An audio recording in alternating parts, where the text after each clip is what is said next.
Törəmənin əndəsi mənası toxunanın tənliyi.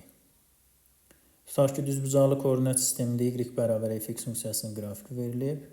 Bu qrafik üzərində sabit bir P0 nöqtəsi və digər bir P nöqtəsi götürülüb. P nöqtəsi və P0 nöqtəsindən keçən və y bərabər fx funksiyasının qrafikini kəsən düz xətt və P0 nöqtəsində bu funksiyanın qrafikinə toxunan y bərabərdir kx üstə gəl b düz xətti verilib.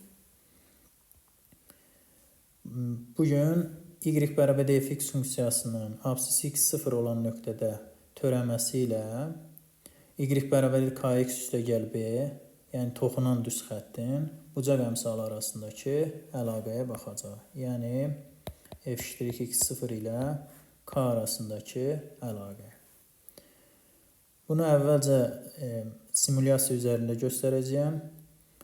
H 0-a yaxınlaşdıqca nə baş verir? Daha sonra bura qayıdıb, burada düsturların çıxarılışını və nümunələri göstərəcəyim.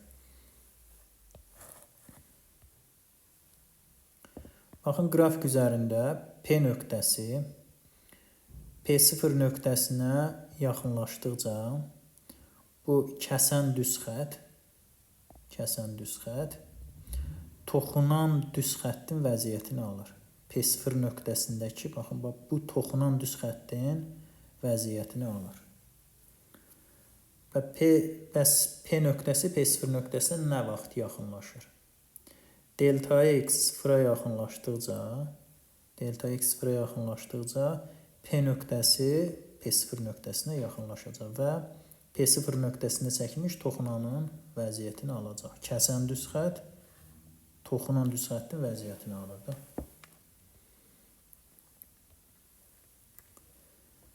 H 0-a yaxınlaşdıqda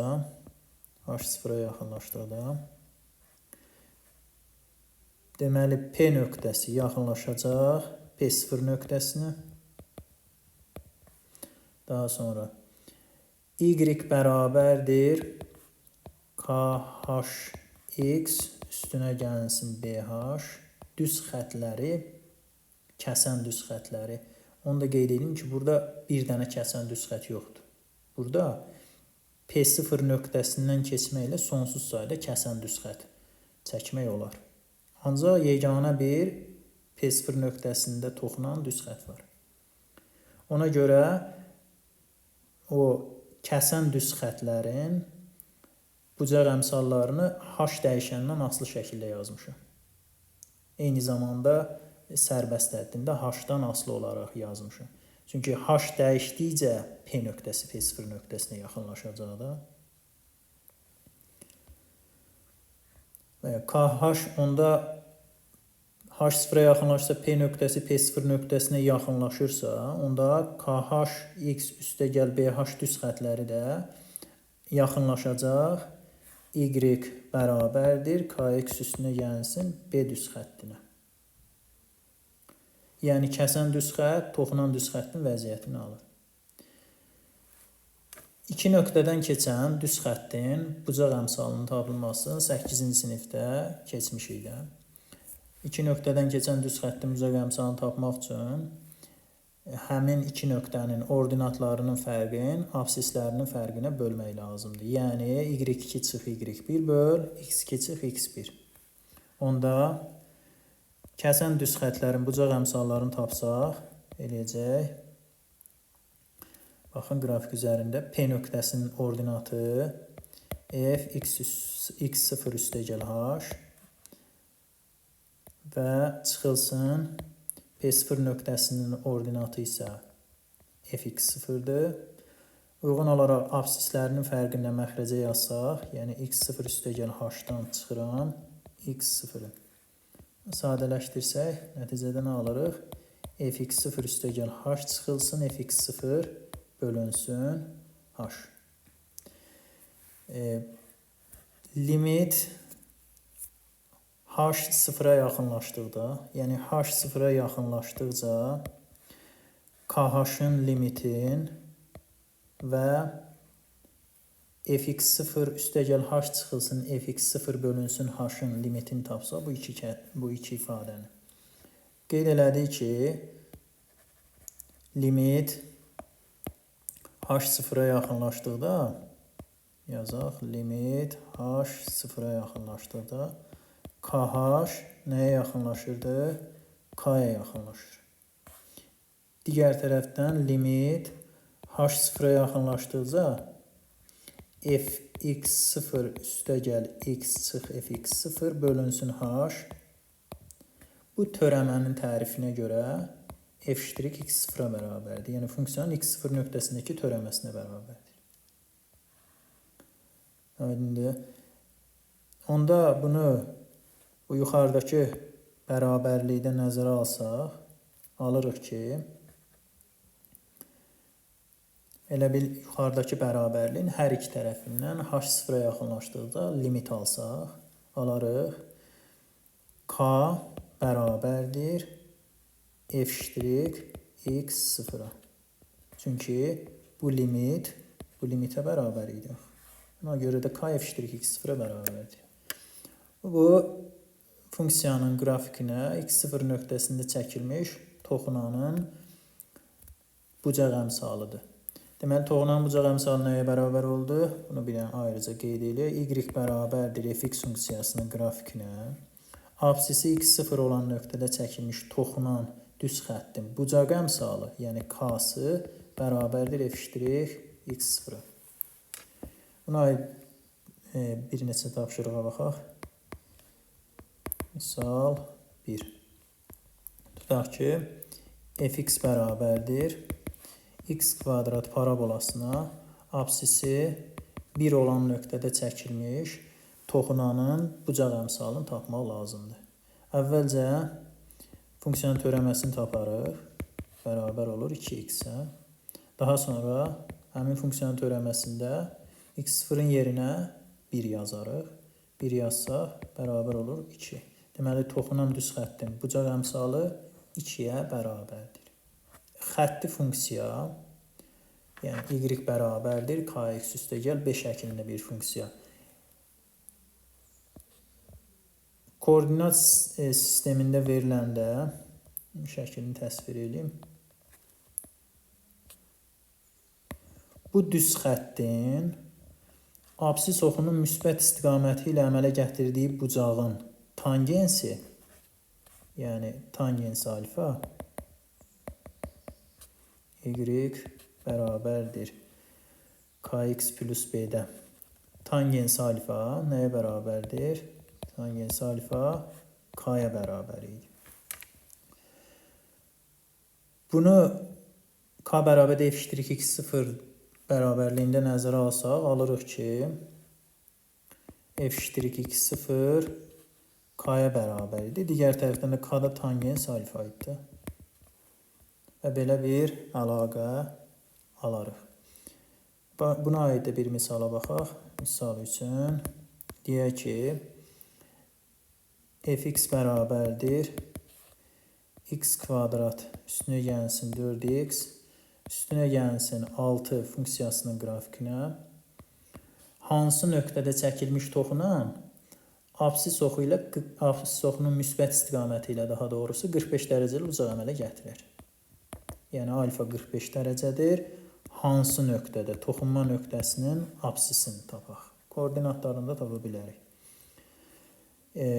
Əvvəlcə funksiyanın törəməsini tapmalıyıq. Fx bərabərdir 2x üstünə gəlinsin 4. Və f' x0 bilirik ki, tangens alfaya, alfa da 45'dir. Tangens 45'də 1 eləyir. Deməli, funksiyanın törəməsi nə olmalıdır? x0 nöqtəsində törəməsi olmalıdır 1-ə bərabər. Və buradan tənliyi həll eləsək, 2x0 bərabərdir -3, x0-ı taparıq -1,5. Deməli, absisi -1,5 olan nöqtədə çəkilmiş toxunan absis oxu ilə, absis oxunun daha doğrusu müsbət istiqaməti ilə 45 dərəcəli bucaq əmələ gətirir. İndi isə toxunanın tənliyinə baxaq. Toxunan düz xəttin tənliyinə. Toxunan düz xəttin bucaq əmsalını tapdıq. Dedik ki, bir də qeyd edirəm, y bərabərdir fx funksiyasına, fx funksiyasının qrafikinə, absisi x0 olan nöqtədə çəkilmiş toxunan düz xəttin bucaq əmsalı bərabərdir f'(x0)-a. Toxunan düz xətt y bərabərdir kx üstünə gəlsin 5 şəklində olsun. K-nın nə olduğunu artıq tapmışıq. Yəni, nəzərə alsaq tənlikdə, K-nın əvəzinə yazarıq f'(x0) vurulsun x üstünə gəlinsin b. İndi qaldı bir dənə b-ni tapmaq. B-ni də tapmaq üçün nə edərik? Baxın, bayaq qrafik üzərində göstərmişdim. Bu, toxunana aid olan bir nöqtəni bilməliyik. Toxunana aid olan nöqtə toxunma nöqtəsidir. Onu bilirik. Koordinatları x0, fx0'dır.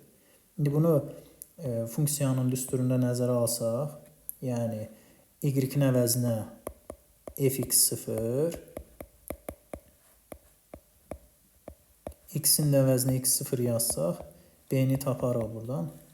B bərabər olacaq. fx0 çıxılsın, f'(x0) vurulsun, x0. Və bunu baxın, burada nəzərə alsaq, toxunanın tənliyin alarıq. f'(x0) vurulsun, x üstünə gəl, b-nin də əvəzinə aldığımız ifadəni yazıram belə. Vurulsun, x0. Biraz sadələşdirək, bunu formaya salaq. Qruplaşdıraq, bunlardan f'(x0'ı ötərizi xaricinə çıxarsaq, alırıq ki, toxunanın tənliyi deməli beləymiş. Y bərabərdir f'(x0 vurulsun, x çıxılsın x0, üstünə gəl fx0. Bunu belə çərçivəyə alaq, qalsın burada. Deməli, bu tənlik nə idi? Nə aldıq indi? Funksiyanın qrafikinə y bərabərdir fx bir funksiyadır. Onun qrafikini x0 bir nöqtədir. Həmin nöqtədən bir toxunan çəkilir. O toxunan düz xəttin tənliyi budur. Tənliyin belə yazılır. Misal üçün. Y bərabərdir kök altında x üstünə gəlinsin 4. Bir funksiya verilib. Bu funksiyanın qrafikinə absisi tutaq ki 4 olan nöqtədə çəkilmiş toxunanın tənliyi yazaq. Yəni bu qrafikə kök altında x üstə gəl 4 funksiyasının qrafikinə absisi 4 olan nöqtədə çəkilən düz xətt hansı düz xətdir? Onu tapırıq. Onun tənliyini tapırıq. Bu y-i fx-lə yazaq ki, o tənlikdə yerinə qoyanda qoy, aydın olsun sizə. Törəməsini tapıram əvvəlcə. f'(x) bərabərdir. Kökdə x-in törəməsi 1/2 kök altında x. 4-ün də törəməsi 0-dır. Toxunanın tənliyi yuxarıda yazım. Necə oldu toxunanın tənliyi? Y bərabərdir. f'(x0 vurulsun. X çıx x0 üstünə gəl. f(x0). Budur toxunanın tənliyi. Yəni, toxunanın tənliyi yazmaq istəyirsinizsə, nəyi bilməlisiniz? Toxunma nöqtəsinin absisini bilməlisiniz. Funksiyanın həmin nöqtədə qiymətini bilməlisiniz, hesablamalısınız və bir də ki, törəmənin x0 nöqtəsində qiymətini hesablamalısınız. Funksiya var, törəməsi var, qalır bircə hesablayıb yerinə yazmaq. Fx0 neçə eləyir? Yəni, funksiyada 4-ü yerinə yazsaq, burada neçə eləyəcək? 4-ü yerinə yazsaq, kök altında 4 üstə gəl 4 eləyəcək 6. Bəs törəmənin 4 nöqtəsindəki qiyməti neçə eləyir? Yəni, f'(x0 neçə eləyir? x0-ın əvəzinə 4 də yaza bilərik. 4-ü qoysaq, eləcə 1 bölünsün, 2 kök altında 4. Bu da ki, 4-də 1-ə bərabərdir. İndi bunları yuxarıdakı toxunanın tənliyində yerinə yazsaq, f'(x0-ın əvəzinə yazıram 4-də 1. X çıxılsın, x-in yerinə heç nə yazmırıq, tənlik alınacaq çünki. X çıx x0-ın əvəzinə 4-ü yazırıq, f(x0-ın əvəzinə isə, yəni funksiyanın x0 nöqtəsindəki qiymətin yəni altını yazırıq. Bunu biraz sadələşdirsək, y bərabərdir 4də 1 x çıx 1 üstə gəl 6, o da eləyəcək 4də 1 x üstə gəl 5.